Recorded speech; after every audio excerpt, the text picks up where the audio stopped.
Doutor Laíra, eu quero fazer uma pergunta que é uma pergunta que a maioria das pessoas sente necessidade de saber como é que a gente faz para emagrecer e com saúde, né? Porque emagrecer fácil é muito fácil, mas com saúde que é o...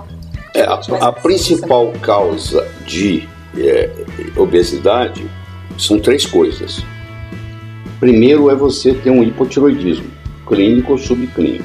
Então, se a pessoa tem a tireoide que não está funcionando apropriadamente, não adianta você fazer nada, você tem que tratar a tireoide, tá? Isso é uma causa muito importante de obesidade. A segunda causa importante de obesidade é a resistência leptínica. E a terceira é a resistência insulínica. A resistência leptínica, ela começa 5, 10 anos antes da resistência insulínica. A resistência insulínica é a causa de diabetes, é a causa de obesidade, é a causa síndrome do ovário policístico. E você não trata a resistência insulínica com remédio. Você é uma doença nutricional. Significa que você ingeriu muito carboidrato, ou está ingerindo muito carboidrato. Ou se você está ingerindo muito carboidrato, você libera muita insulina. Sim. E se você libera muita insulina, a insulina é um hormônio lipogênico. Tem pessoas que são beneficiadas, elas não aumentam muito a insulina. São pessoas magras, que inclusive nem conseguem engordar. Eu conheço pacientes que vêm com o contrário, eles querem engordar. Esses pacientes que querem engordar e não conseguem, se você medir a insulina deles em jejum, vai estar menos de 2. Então, se você é fácil você engordar qualquer pessoa, é só você dar insulina.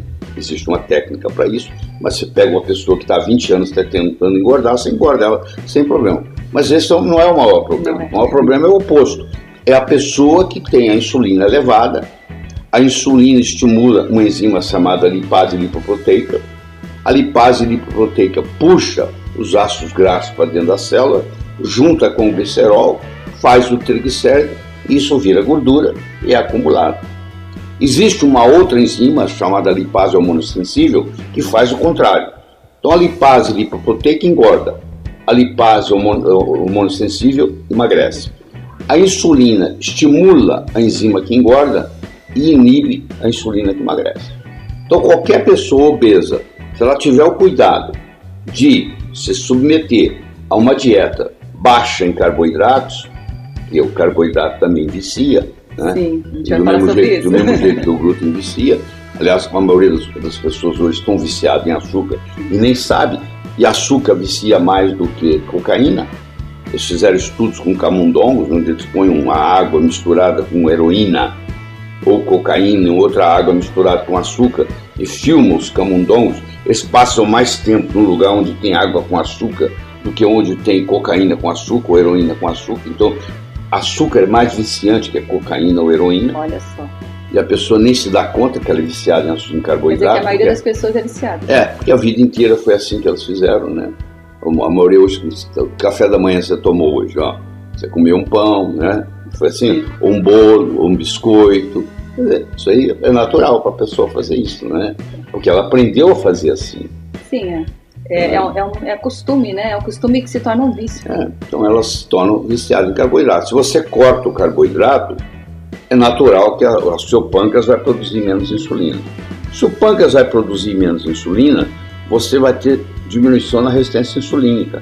Você vai diminuir a estimulação da lipase lipoproteica e a inibição da lipase hormonossensível. E com isso, é óbvio que você vai emagrecer. Olha que bacana. Entendeu? Então não é remédio que vai resolver isso. Aí o sujeito toma um anorexígeno para poder perder o apetite, mas aquilo é temporário, aquilo não resolve nada. Você não está aqui para correr corrida de 100 metros. Você está aqui para correr maratona. Então a vida é uma maratona, não é uma corrida de 100 metros. Então não adianta eu fazer nada a curto prazo correndo, entendeu? Tem que ter um estilo de vida a longo prazo. Não adianta você fazer ginástica uma vez ou outra. Tem que fazer ginástica pelo menos 3, 4 vezes por semana. E não precisa ir na academia, não. Você pode fazer em volta da sua mesa de jantar. Doutor Laíra, o senhor começou falando sobre hipotireoidismo subclínico. Sim. Você pode explicar pra gente? Posso, porque a tireoide é avaliada, de um modo geral, erradamente, na minha opinião, medindo o TSH. Primeiro que o TSH não é um hormônio tiroidiano. O TSH é um hormônio da adenohipófise, tá? Para começar. E nem você pode ter um hipotiroidismo e o TSH está normal, entendeu? Porque você pode